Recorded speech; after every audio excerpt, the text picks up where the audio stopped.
mais os telescópios se desenvolvem, os radiotelescópios, quanto mais se aponta o nosso olho para o universo, mais desesperado o ser humano vai ficando pela sua insignificância cósmica. Nós somos, como dizia o Carl Sagan, falecido já, um pálido ponto azul no universo. Nós, o planeta, um pálido ponto azul. E diante de tantas considerações, de novo eu volto a pergunta: que século é esse que está acabando? Quanto conhecimento, quanta informação! Quando eu olho para um cromossomo humano, um cromossomo, um nosso, ele tem 5 bilhões de nucleotídeos. Todo mundo aqui é médico, todo mundo sabe que os nucleotídeos são feitos de uma base hidrogenada, de um radical fosfato e de um açúcar ribose isoado. Todo mundo sabe. 5 bilhões. Acontece que cada nucleotídeo tem entrelaçado dele, lá dentro dele, as bases: adenina, citosina, guanina e timina. Então o senhor pode dizer que o cromossomo humano, 5 vezes 4, trabalha com 20 bilhões de unidades de informação, bits, né? Bits. É possível provar, e os senhores, depois de 4 meses de governo, creio que acreditam em mim, é possível provar que uma letra de qualquer alfabeto, ela pode ser identificada com 6 bits, qualquer letra. Ora, se eu estou falando do nosso cromossomo humano, um cromossomo humano, se ele tem 5 bilhões de nucleotídeos, 20 bilhões de bits, se eu agora quiser transformar isso em letras, quer dizer, o que está escrito no cromossomo meu, de qualquer um de nós? Se eu dividir 20 por 6, certo? 6 bits cada letra, vai dar 3 de uma fração, 3 bilhões de letras. Vamos ver o que é isso? Tem tempo aí. 3 bilhões de letras. Uma palavra nas línguas que nós conhecemos, nossas línguas atuais, né? A gente conhece que a gente vê. Eu não tenho a felicidade do meu amigo do lado que fala 6, 7 línguas, mas está comum, inglês, francês, italiano, castelhano. Uma palavra tem em média 6 letras. 6 letras. Tudo que eu estou falando é do cromossomo nosso. Se são 3 bilhões de letras, se o senhor dividir por 6 letras, o senhor tem 500, né, milhões, tá, de palavras. 500 milhões de palavras em um cromossomo. Veja onde eu vou chegar.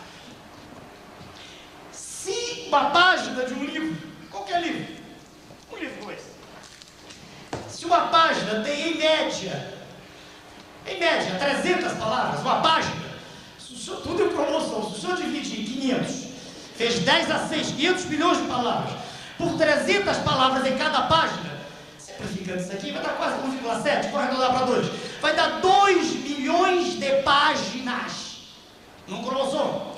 Se o senhor pegar um livro médio de 500 páginas, se o senhor dividir, fazer aqui em cima, se o senhor dividir 2 vezes 10 a 6, que é a mesma coisa que 20 vezes 10 a 5, né?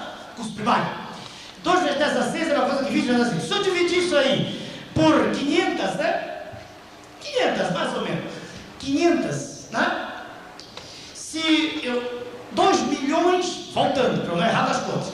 5 bilhões de nucleotídeos, 20 bilhões de bits, 3 bilhões de letras, 500 bilhões de palavras, dividido por 300, 2 bilhões de páginas. 2 bilhões de páginas, dividido, o senhor vai ter assim, ó. 20 dividido por 5 vai dar 4. Tá? Aqui. 10 a 5, 10 a 2, dá 10 a 3. O senhor tem 4 mil livros desse tamanho.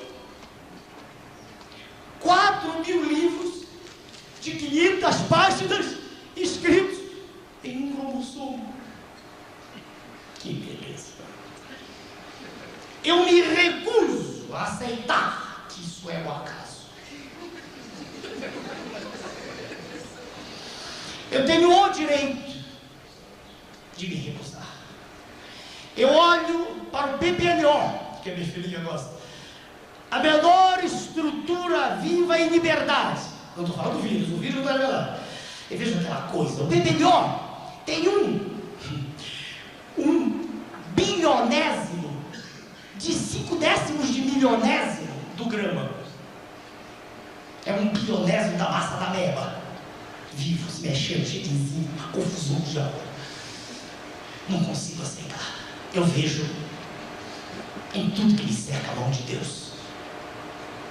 Como os senhores foram meus alunos, deram-me essa honra, essa alegria, eu tenho o direito de, na virada do ano, do século, do milênio, com as discussões cabíveis, que seria do que vem, mas todo mundo está aceitando que agora, não tem nenhum problema. Eu tenho o direito de lhes dizer que eu creio numa força extraordinária, que eu não consigo entender, não tenho nem pretensão de entender, estou longe demais para entender, mas eu creio em Deus.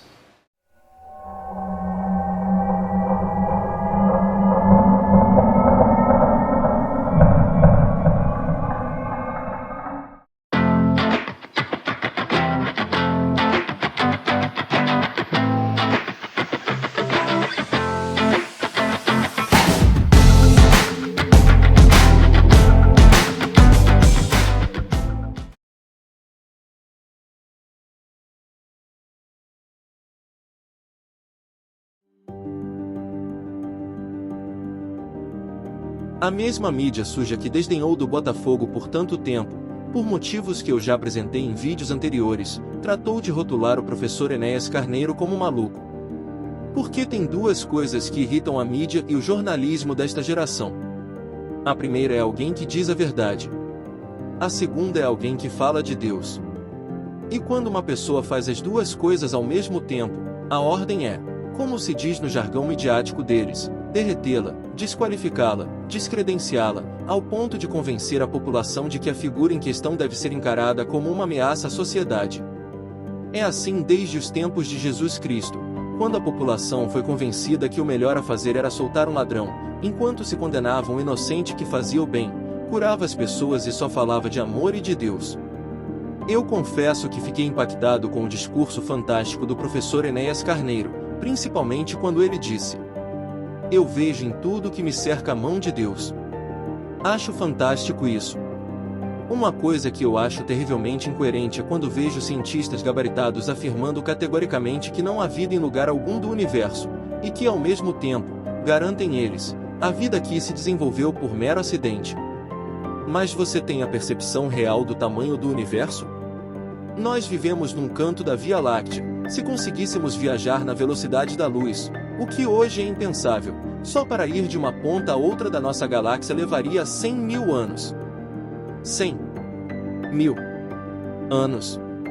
E existem trilhões e trilhões de outras galáxias no universo. Mas todo este sistema de coisas e pessoas que nós vivemos neste planetinha quer que você acredite que só há vida aqui, e que nós somos fruto de uma coincidência cósmica. Só há vida aqui, e é por acaso. E somos mamíferos, insetos, répteis, peixes, plantas.